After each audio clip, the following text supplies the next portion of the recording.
Olá, meu nome é Jorge Otávio H. dos Santos, eu sou de Química 11, Polo São Gonçalo, da turma 2021.2. Vim aqui apresentar meu seminário, nomeado como Funcionamento de módulo fotovoltaico a partir de células de silício monocromático e policromático.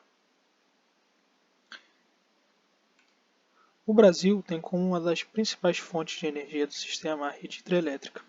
Porém, nos seus últimos anos, com a crise hídrica, a rede hidrelétrica não tem dado conta de todo o seu sistema nacional e precisa de fontes alternativas, como a termodinâmica, para poder ajudar nessa produção. A demanda energética vem aumentando cada vez mais e cada vez mais vem faltando energia. Além disso, fontes renováveis vêm sendo incentivadas pelo país.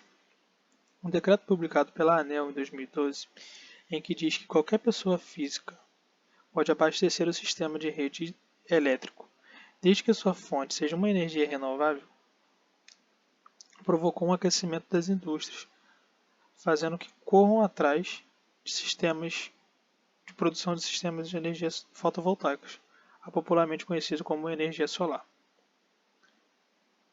Porém, para entender melhor uma célula fotovoltaica é preciso entender os materiais que a constituem. Os materiais encontrados na natureza podem apresentar características em termos de condutividade. Podemos encontrar materiais condutores, semicondutores e isolantes.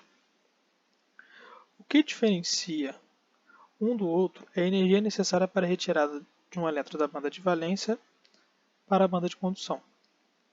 O espaço entre essas bandas é chamado de gap. Os semicondutores apresentam uma energia de gap maior do que a dos condutores e menor do que a dos isolantes. Essa característica é essencial para o uso desses materiais na célula fotovoltaica. Um semicondutor que pode ser destacado é o silício. Uma característica dele é que ele é tetravalente e possui variação de temperatura quando aquecido.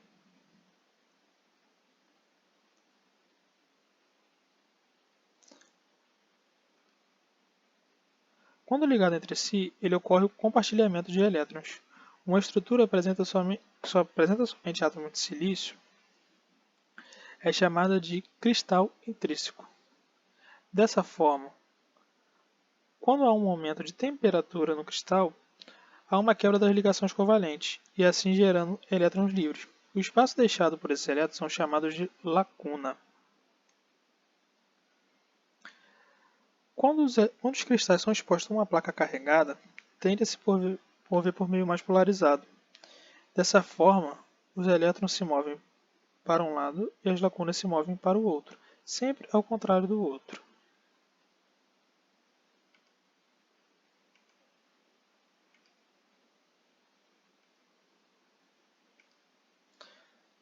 Porém, se tratando de um cristal intrínseco, ele não apresenta uma boa condução. Dessa forma, alguns processos a fim de melhorar a condução eletrônica desse material são realizados. A dopagem é uma maneira utilizada. A dopagem pode apresentar dois processos. A dopagem do tipo P é quando a inserção de um átomo com deficiência de elétrons, no caso um tetravalente, geralmente utilizado o átomo de boro ou índio. Sempre depende da disponibilidade do material. Devido à falta de elétrons na adição do boro, gera o que chamamos de lacuna.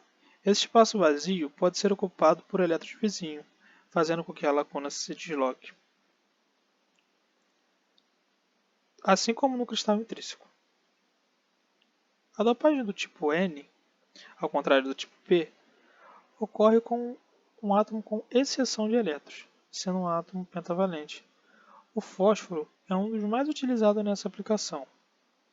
Essa sobra faz com que os elétrons estejam fracamente ligados ao seu átomo de origem, permitindo que eles passem para a banda de condução facilmente. Assim, quando um material passa por um processo de dopagem, o material diminui seu gap energético, fazendo com que fica mais próximo da banda de condução ou da banda de valência. Porém, quando há junção do tipo P com o tipo N, surge um campo elétrico permanente na região da junção. Esse campo elétrico se forma devido ao fluxo de elétrons livres do lado N para o lado P, tornando o lado N positivamente carregado e o lado N negativamente carregado. Quando há exposição da luz nesse material, alguns elétrons tendem a ficar mais energéticos devido à absorção de fótons. Com essa energia extra, os elétrons são acelerados, gerando uma corrente através da junção. Esse fluxo de corrente dá origem à diferença de potencial entre as duas faces da junção PN. Esse efeito é chamado de fotovoltaico. Para a finalidade de obtenção de energia, é preciso que um dispositivo seja conectado a cada lado da célula, fazendo com que se crie um circuito de energia produzida, fazendo com que o circuito de energia que seja produzida seja aproveitada. Vale ressaltar que esse tipo de energia não consome material e assim não acaba tendo módulos bem duradouros. Aqui no Brasil costuma-se ter garantia de 25 anos de cada módulo. Um módulo em si gera pouca energia, porém, por ser um material pequeno, pode ser ligado em vários, no caso feito um circuito em série, a fim de se ter o melhor ganho energético. A estrutura de um módulo se apresenta da seguinte forma: uma moldura de alumínio, um vidro temperado, um material de EVA, as células fotovoltaicas ligadas entre série, outro material EVA, uma proteção de fundo e uma caixa de junção.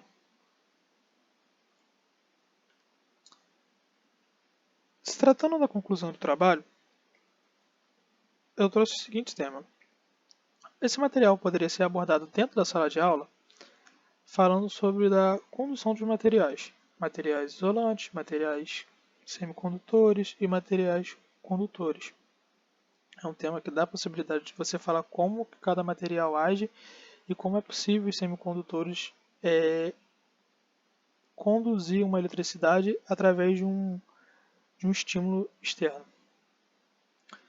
Uma visita técnica a um local que possui esses módulos para apresentar aos alunos de maneira lúdica e como funciona essa energia, de como ela é gerada e jogada para a rede pública, podendo ser obtida depois através de descontos na conta e outros mais.